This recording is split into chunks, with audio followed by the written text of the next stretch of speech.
All right, so we're out here today. We're gonna test Shark Byte. There's a lot of videos comparing DJI to Shark Byte. It's kind of not really the same setup. So I figure most of the people that are gonna buy Shark Byte are gonna be the ones that have analog setups. You know, so we got Blake out here today. Telemetry recovered. He's got his typical analog setup. Most of you guys might actually fly. He's got a, what is this? A Foxeer. Foxeer. What is it? It's a Micro 2 or something like that. Okay. Well, anyways, it's your typical run-of-the-mill analog camera that people might already have. Cheap $20 camera. Exactly. Cheap $20 camera. Most people fly budget systems because they crash so often they don't feel like dropping 50 bucks on each camera. So, but yeah, we're gonna compare the difference. So we're gonna have him fly a pack, or I don't know, a couple minutes on this, and then I'm gonna have him switch over to a Shark Byte setup with my whole. I'm gonna have him fly the whole setup. I know it's totally different, like as far as the quad goes, but we're just going off of picture quality. We'll see his first impressions, and then we'll kind of talk about it afterwards. So yeah, let's do it. All right, so here's your standard analog setup.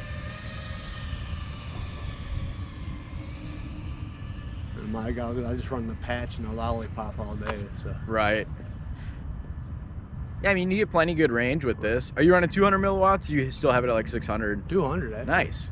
That's pretty good over there. So usually this is where it starts breaking up when I get in this corner. Oh, okay. Oh, yeah. Yep. Yeah, that's horrible. Oh, shit, you got it? Oh, yeah. Oh, yeah. It's not now, but I can see it. Fail safing. Oh, no! You fell right on the fence. Oh, no. Well, I guess we're taking a walk, right? Oh, there we go. Oh, my God, he got it back. We didn't have to walk. That's awesome. So I'm just going to cruise over here today?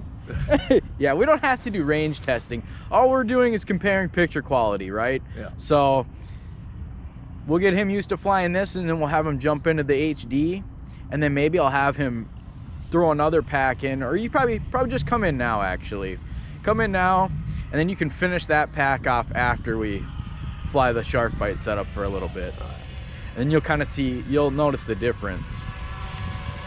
But overall, your video is actually pretty good off of this analog setup. That's a decent camera. So let's move over to the Shark Byte setup. All right, he's throwing the goggles on for the first time. Let's see what he thinks. You'll have to adjust your inserts a little bit. Ooh, holy hell. So you got your, you know where the sliders are? Yeah. If I can find it. There we go.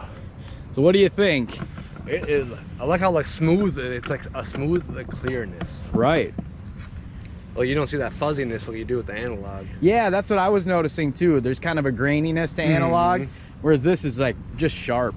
Like clouds look amazing with this. Right? All right. Everything's set pretty conservative. I'm like 600 degrees. Well, that's not too bad. Yeah, so I don't get to watch him actually fly through goggles, but Oh, this is nice. I trust him enough. But the color on these are amazing too. Right? Like I was mentioning before we started, I like how it's like more analog breakup than it is just like how it gets fuzzy. Yeah, on the edges. Yep. I can see all these trees all nice. Right? I don't know if I have my Crossfire RSSI set right, but you should be able to fly all around this park and not worry. Go my Noma route then. Prefer you don't dive the water tower, but I was trying to get over here where these little straggles are. Some days that water tower is nice, some days it's not. Right. You notice any more detail at all? Can you see other things better or worse?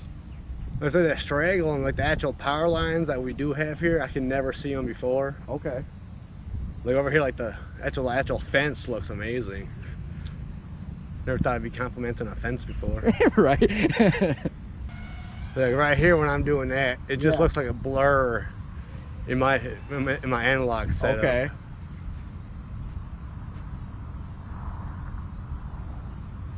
Yeah. Oh yeah, this is definitely so much nicer.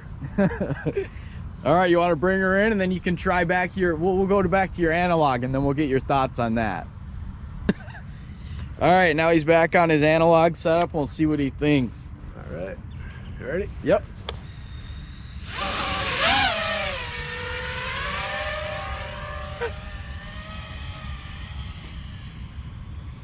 Yeah, like the fence, I can't see like the actual fence itself. It's just kind of like a gray fuzz for it. Right.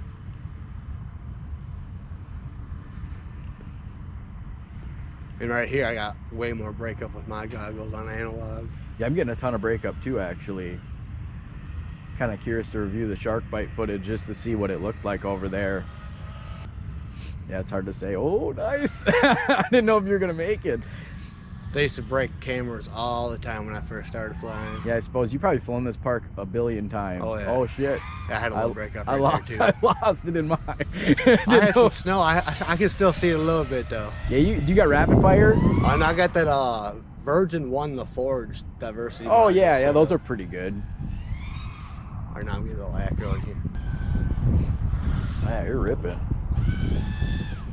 I was flown in about a week, I think. Nice. You see, like these trees, I don't know where the straggle is with these goggles on. Right? No? Yep. Nice. All right, Blake, so what'd you think? What are your final thoughts on shark bite?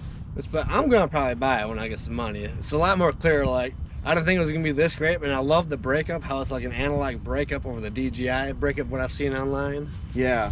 Yeah, I think most people online just compare the two because people have DJI and they have shark bite, like Bardwell and all those big guys. And it's so easy for the consumer to just be like, well, obviously pick DJI, right?